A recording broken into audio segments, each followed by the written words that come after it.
Bueno, también fue mencionado el Consejo de la Magistratura, fíjese las coincidencias, ¿no es cierto? Él asumió esta semana y la presidenta Cristina Fernández dijo que quería que el Consejo de la Magistratura se democratizase a través de la elección popular de sus miembros. Un tema. Y más, mucho más. Permítame comenzar ahora a presentarle a nuestros entrevistados. Comienzo por el diputado Remo Carlotto, del Frente para la Victoria. ¿Qué tal, diputado Carlotto? ¿Cómo anda? Bien, muy bien, buenas noches. Gracias por visitarnos.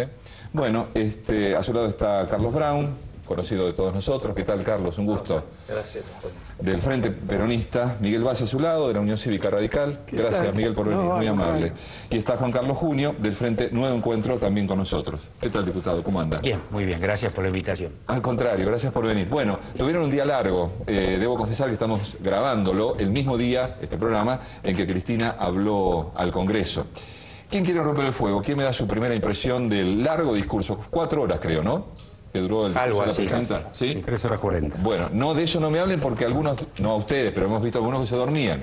Bueno, pero Sí. ustedes que han estado despiertos, supongo, han prestado atención Eso y me fue. querrán decir. ¿Sí? Bueno, yo no tengo ningún inconveniente. Empiezo quizá por esto que es anecdótico, pero creo que no lo es, que es la duración del discurso. Sí.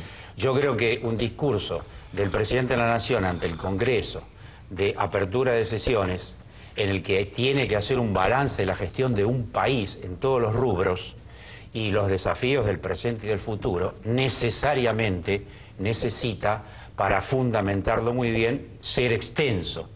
Creo que, por el contrario, aquellos que hablan 25 minutos para hacer la gestión, por ejemplo, el caso de la Ciudad de Buenos Aires, no puedo sustraerme a decirlo, da la impresión que es inconsistente.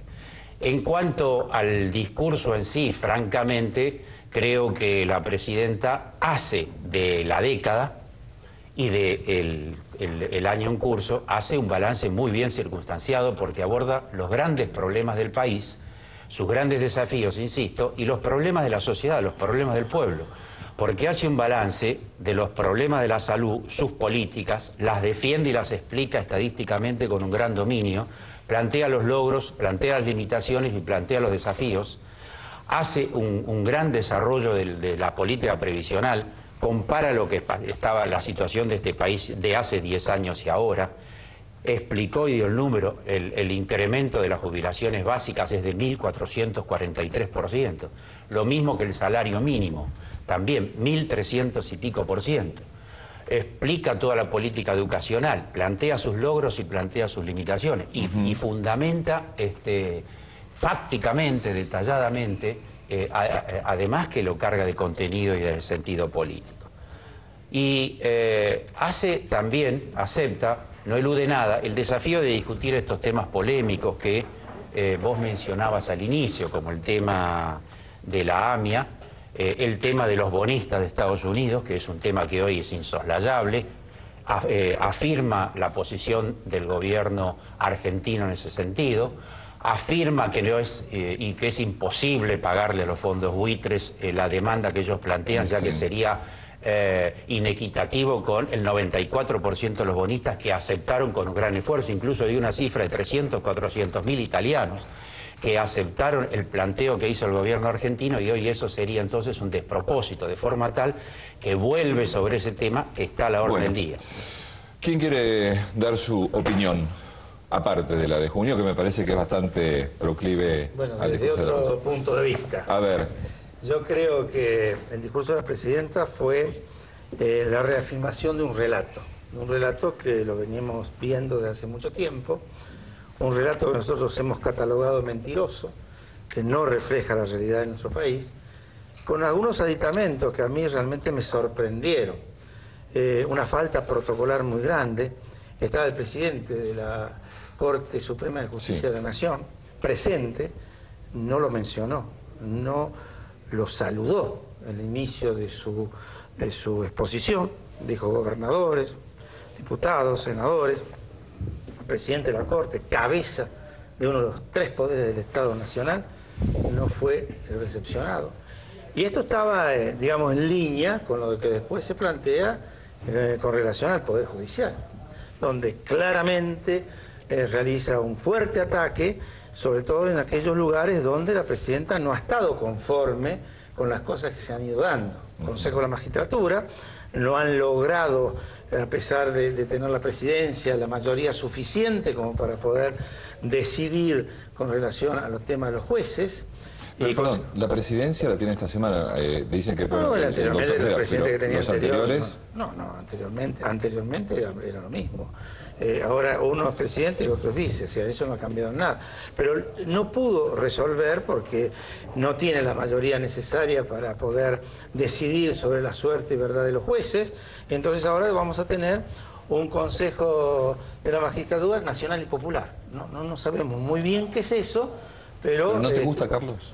Pero ¿cómo me va a gustar una cosa que se vincula con temas técnicos de análisis de administración que está mencionado expresamente en la Constitución, que debe estar referenciado en cuanto a profesiones y a características? Si bien no dice que debe ser elegido por los colegios de abogados, no dice exactamente que son esos grupos profesionales, pero habla de profesiones y la presidenta dice, ¿por qué abogados?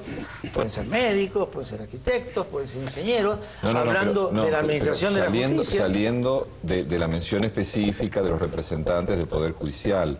Quedó claro, a mí como televidente me quedó claro que los abogados van a seguir siendo representados por abogados, por representantes de la magistratura y también...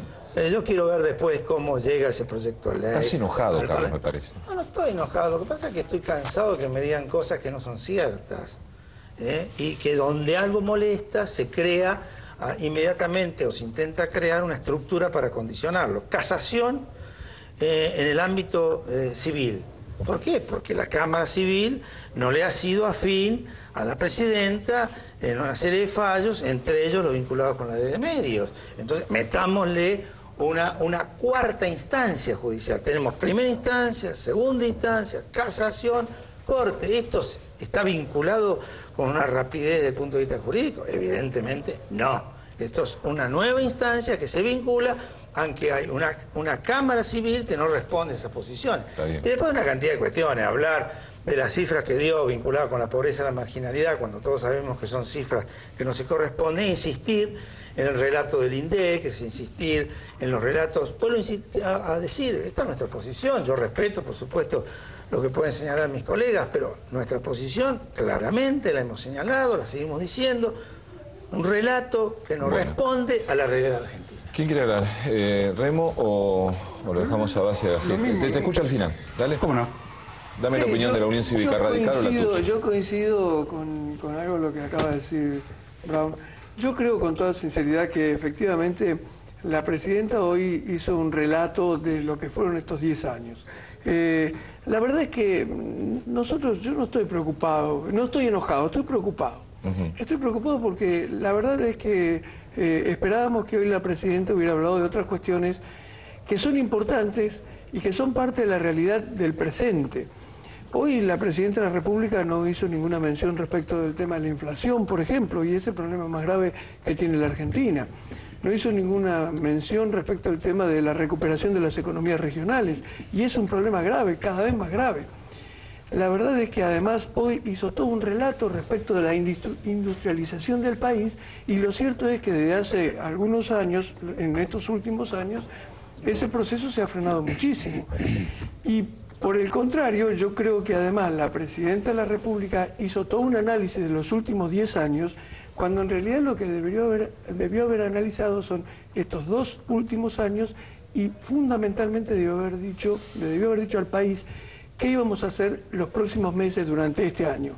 La verdad es que me parece que vino a hacer historia. No coincido tampoco con algunos de los datos que expresó, que como dice Brown, están vinculados a los datos que da el INDEC, pero en realidad nos parece que la pobreza es mucho más grande. Y nos parece que no puede este gobierno seguir comparándose con lo que fue el gobierno cuando empezó. Esto es como si Raúl Alfonsín en 1986, cuando llegaba al Congreso de la Nación, en lugar de los problemas que tenía la Argentina en 1986, se hubiera puesto a analizar la situación de la dictadura militar y los derechos humanos. En realidad, hoy en la Argentina ya pasaron 10 años, hemos superado esa situación y hay otro problema. Por ejemplo, con esto termino. El tema de la seguridad. El tema de la seguridad, dice la presidenta de la República, que cada gobernador debe hacerse responsable. Y la verdad que tiene razón, es cierto eso. Pero también es cierto que la Argentina padece una crisis de seguridad que está vinculada también con el problema del narcotráfico. Y el problema del narcotráfico es una responsabilidad del gobierno nacional. Y me parece a mí, nos parece a nosotros, que la Presidenta de la República debería convocar a los gobernadores de provincia para desarrollar un programa conjunto para recuperar la seguridad. O el tema de la educación. La verdad es que la Presidenta dice permanentemente que invierte más que en el país, porque en realidad no lo invierte el gobierno nacional, se invierte también entre los gobiernos provinciales y el gobierno nacional, más del 6% del Producto Bruto Interno. Pero la calidad de la educación está muy por debajo de la educación que necesitamos. Y no tenemos, entre otras cosas, por ejemplo, una jornada extendida o doble escolaridad en el Gran Buenos Aires, que sería un aporte muy importante y que se puede resolver con muy poco. Por eso digo, me parece que faltan propuestas y por eso, lamentablemente, la Presidenta termina hablando del pasado, ¿no? Remo Carlos. Sí, antes de dar mi opinión sobre el discurso de la Presidenta, si en el año 1986 Alfonsín hubiera hablado de la dictadura, posiblemente hubiera hablado en su discurso de las leyes de obediencia y de punto final que se sancionaron al año siguiente. Y eso ha sido un tema terriblemente grave para Argentina. Yo creo que el planteo que hizo la Presidenta en su discurso fue, como lo expresó al comienzo, una evaluación de 10 años de gobierno que se cumplen el 25 de mayo de este año, a partir de lo que fue la asunción del presidente Kirchner el 25 de mayo del año 2003. Y el proceso de transformación que sufrió la Argentina, que es un proceso en términos económicos, en términos sociales, de inclusión, de generación de puestos de trabajo, de conformación de una nueva estrategia de la Argentina en vinculación con un proceso de integración regional, y que el balance nosotros lo vemos sumamente positivo. La Presidenta de la República es una brillante oradora que sabe expresar muy claramente las ideas, no solamente de la evaluación de los 10 años, sino también la proyección de las situaciones conflictivas que están en el presente. Y entre ellos yo divido la parte que tiene que ver con el análisis de lo que fue el tratamiento del memorándum de entendimiento con la República Islámica de Irán, y a mí me parece que hay que valorar profundamente en su discurso el planteo de que la Argentina tiene que ser un país que se posicione en el sentido de la paz frente a la crisis económica internacional y los avances que puede haber muchas veces en el marco de una geopolítica que no nos pertenece para generar situaciones de conflicto que no sabemos qué derivaciones pueden tener. Eso me parece sumamente importante en el marco de plantear que la Argentina tiene una estrategia y un posicionamiento internacional en función de la paz. Y después me parece de fundamental importancia el planteo con respecto a las modificaciones para la democratización de la justicia. Hemos visto nosotros, y esto va a tener también repercusiones sobre la realidad de las justicias provinciales, cuál es la situación de la justicia, no solamente el apartamiento que tiene la justicia y el autismo que tiene con respecto a la realidad en la cual debe desenvolverse, sino también con respecto a los términos económicos, a la forma de selección de jueces y a la conformación del Consejo de la Magistratura. Bueno, nosotros en el Congreso hemos tenido un debate sobre la conformación del Consejo. Ya tenés, esto va a ir al Congreso, necesariamente. Todas estas modificatorias pasan por el Congreso. Ya tenés una opinión.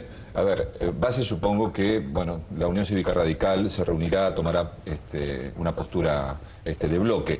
Pero ya tenés diputados, por ejemplo, Carlos, y habrá otros tantos como él, que dicen directamente, bueno, esto es más de lo mismo, el discurso fue mentira, está planteando que están creando estamentos nuevos en la justicia para salirse con la que el gobierno quiere. Yo creo que la mirada con respecto a la modificación del Consejo de la Magistratura es muy interesante en el sentido de cambiar el criterio corporativo.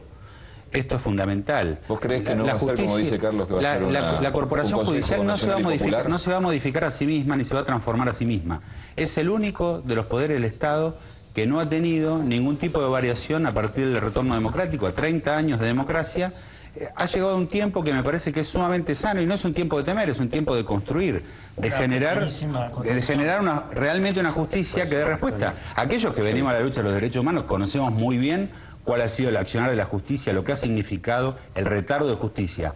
No solamente durante los años en que no pudimos aplicar plenamente la ley con respecto a estos crímenes, sino también a partir del año 2005, las dificultades profundas que tuvimos. Frente a la reticencia de la justicia, las complicidades dentro del Poder Judicial con respecto a la dictadura, como la vemos ahora también la permeabilidad de la justicia con respecto a los grupos económicos concentrados y a la generación de las medidas cautelares, que también hay un proyecto que va a enviar el Poder Ejecutivo con respecto a este tema, que a nosotros nos parece de fundamental importancia, porque nosotros estamos viendo que está existiendo una dinámica permanente de obstruir, por ejemplo, a uno de los poderes del Estado, como ha sido la aplicación de la Ley de Servicio de Comunicación Audiovisual, a partir de una intervención maliciosa en la aplicación de las cautelares en la justicia. Carlos Levencio. Aproximadamente el 80% de los magistrados actuales han sido designados por este gobierno. Se equivocaron, entonces. Y tienen para designar una cantidad inmensa de magistrados que los van a designar ellos también. O sea, que yo no entiendo muy bien la Cámara de Apelaciones que interviene en el caso Clarín, estoy seguro que no. Porque no se trata de... No, entonces los que no pudieron designar, le meten arriba una casación. ¿Vos no lo ves sano el proyecto? ¿O la idea? No lo voy a ver la idea de la casa... Nosotros tenemos un cuello de botella con respecto a la Corte Suprema que es muy claro. La cantidad de casos que llegan a es absolutamente excesivo. No le vi cara a Lorenzetti de aprobar lo que la presidenta estaba diciendo en ningún momento. No vi que aplaudiera, no vi que le pareciera dentro del marco de lo que pero puede ¿cómo va a aplaudir significar? el presidente de la Suprema Corte? Tampoco los embajadores de ningún país aplauden. Esos son formalismos, Brown. Acá la cuestión es si hace falta que ese poder del Estado, que la gran mayoría de la sociedad cree que es anacrónico, que cree que si debe ser reformado, no importa quiénes son los jueces, lo que hay que reformar y democratizar ese poder del Estado. No nos vamos a poner de acuerdo nunca, porque usted dice que la presidenta miente. Yo le tengo que decir, diputado, que usted tendría que... es un relato mentiroso. No, usted dijo que la presidenta miente. La presidenta nunca ha mentido, como por ejemplo aquel gran furcio del que tiene dólares y va a recibir dólares como hizo el presidente Duhalde. No hay tales furcios. No hay tales furcios. Gracias a Duhalde está en el poder. Efectivamente, a pesar de que Duhalde los 2 años se dio cuenta usted tiene que reconocer que eso fue así, y posición. cuando usted dice que miente tiene que fundamentarlo. Usted se quiere abrir paso en un debate descalificando a la presidenta de la Nación de un discurso muy importante, muy trascendente y muy bien fundamentado. Quiero decir otra cosa, base. Quiero decir otra cosa. No la puedo escuchar a los tres. Una cosa, base. Ustedes tienen que reconocer que el relato deforma la realidad. El relato deforma. ¿Qué quiere decir relato? Presentarlo como relato es como si haya sido una intervención literaria, base. Esto fue lo contrario de un relato literario. Y sobre la educación, que vos planteás el tema del 6,5% del presupuesto, y que en el fondo lo relativizas del PBI, y en el fondo lo relativizas. No lo relativizas. Vos lo que no agregás, no decís, es que la presidencia, pero si la presidenta hoy, y eso es un dato concreto de la realidad. Nosotros no tenemos menos calidad de educación. No, en absoluto. ¿De dónde sacaste eso? No, si vos escuchás todo lo que dijo la presidenta hoy, dio las cifras. ¿De qué? ¿De qué? Te voy a decir, no sé, no escuchaste. Porque vos solo te referís al 6,5% del PBI. La presidenta dio las cifras de la cantidad de niños que están en sala de 4. ¿Y cuánto sabía hace 10 años? La cantidad de niños que están en sala de 5. La cantidad de niños que terminan el ciclo escolar, ¿te parece poco? La cantidad de estudiantes secundarios. El presupuesto dedicado a la Universidad Nacional. ¿Cómo que la presidenta solo habla del 6,5% del PBI? Diputados de a uno nada más. ¿Dónde deforma la realidad? No dijo la presidenta la cantidad de alumnos que se pasan hoy de la escuela pública a la escuela privada. Y casi nada. Y eso es un proceso impresionante que se produce hoy en la República Argentina, más que nunca en la historia. Nunca se pasaron tantos alumnos de la escuela pública a la escuela privada. ¿Por qué? Porque la escuela pública ha caído en su calidad. Esto es así. En absoluto. Todas las estadísticas internacionales demuestran lo contrario de lo que vos decís. Y además hay un crecimiento fenomenal de la matrícula estatal. Hay internacionales las pesas, es cierto lo que digo. Yo creo que lamentablemente en la oposición vemos muchas veces que se pierden la posibilidad de ver parte de un periodo histórico y de reconocer la existencia de una dirigente de la talla de Cristina Fernández de Kirchner. Creo que nosotros ya estamos acostumbrados a estos planteos, porque hemos visto que cuando se recuperaron las AFJP para la administración por parte del Estado dijeron que se iba a destruir el país. cuando se modificó la carta No, horárica se del le da la Banco plata para Central, hacer, nada se iba a más. destruir el país.